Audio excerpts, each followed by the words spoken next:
Oggi termina la terza edizione del corso per familiari e assistenti private per la malattia di Alzheimer.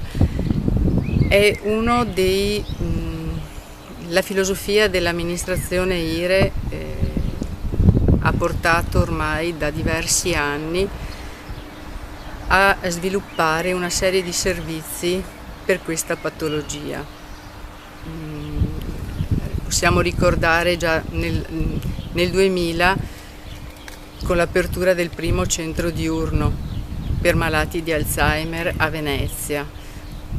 Dopodiché c'è stata l'apertura di altri 3 centri diurni, l'ultimo qui a Mestre nel 2007 per 16 persone affette da malattia di Alzheimer.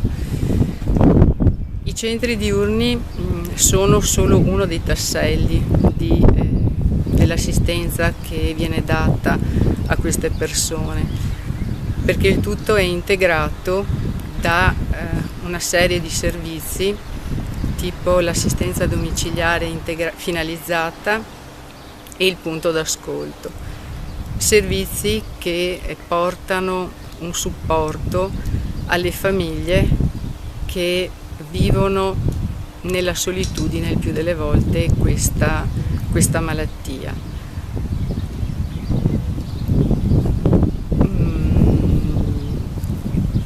Ci possiamo dare alcuni dati, a parte i posti che vengono usufruiti da parte dei centri diurni, che sono circa 48, per quello che riguarda l'assistenza domiciliare finalizzata, che fra le altre cose integra l'assistenza che viene data dal territorio, l'assistenza tutelare erogata dal Comune di Venezia. Nell'arco di un anno qui a Mestre abbiamo seguito circa una cinquantina di famiglie, supportandole con interventi, mediamente 3 interventi settimanali, 2 ore per intervento, dove la persona viene presa in carico e seguita per tutti quegli aspetti comportamentali e di gestione. Il supporto viene dato anche al caregiver da parte della psicologa con il punto d'ascolto e da parte dell'assistente sociale che segue anche tutta la parte di segretariato sociale.